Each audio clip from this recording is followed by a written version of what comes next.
Hi, I'm Danielle Diamond, founder of Zen Strength Yoga.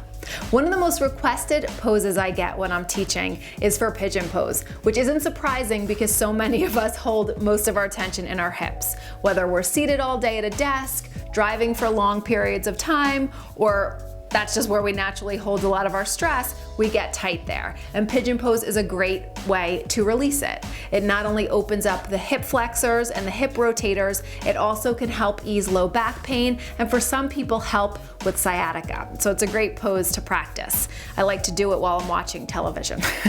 All right, so one of the contraindications, however, is if you have any knee issues. So I am gonna show you one modification if you do have it that may or may not work for you, okay? So we'll start in a tabletop position, and then just bring your right knee, we'll do the right side, bring your right knee up in between your hands.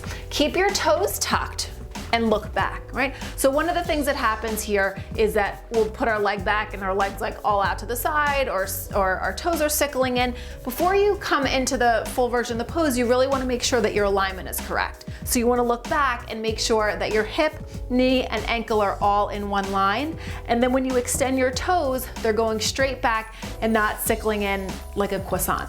You wanna look back and see a baguette, right? So just remember your wheat products when you're coming into pigeon pose. Okay, so then come forward, and then you want to work on squaring your hips. So you want to make sure that your left hip isn't pulled too far back when you're doing the right leg. You want to hug your knees in toward the midline. Even if that lifts you up a little bit, pull the right knee back and the left knee forward in toward that midline, and you'll see you can square your hips a little bit more here. Now for some people, if your hips are really tight, that might mean that on this side, the right hip will be up in the air. That's where the block comes in really handy.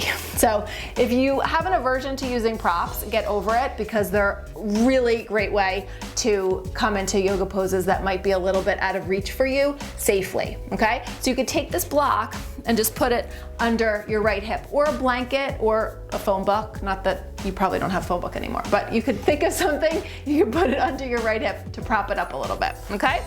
And then you'll take a nice long stretch. So you want to hinge at the hips as you come forward, right? You don't want to round the back, unless this is enough. So you might come here and be like, oh no, I already feel a stretch, I don't need to go any further, and then stay here. If you don't, start to walk your fingertips out. Again, hinging at the hips, plugging the shoulders back. Think upward facing dog here so you don't round, and then slowly start to lower down. You might come down halfway. Maybe if you're really flexible, you can bring your forearms down to the floor, or even walk your fingertips all the way out and bring your forehead down. All right, so that would be the full extension of the pose. Otherwise, if you feel something already, again, you can just stay here and that's all good. So if you don't feel enough of a stretch even there, you can take your shin parallel to the front of the mat. Make sure that you flex the foot and press through the big toe mound so you really engage the muscles of the legs and protect that knee joint. And then do the same thing. So you'll hug the knees in toward the midline, open up the chest, and then hinge at the hips and come forward from that position.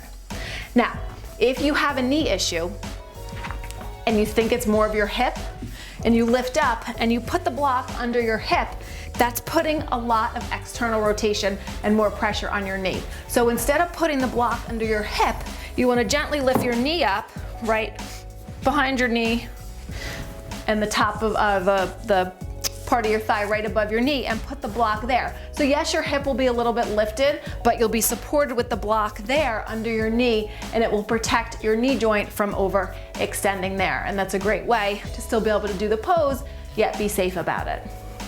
So I hope you like this alignment instruction in Pigeon. For more videos like this, you could check out my website, zenstrength.com. Have a great day.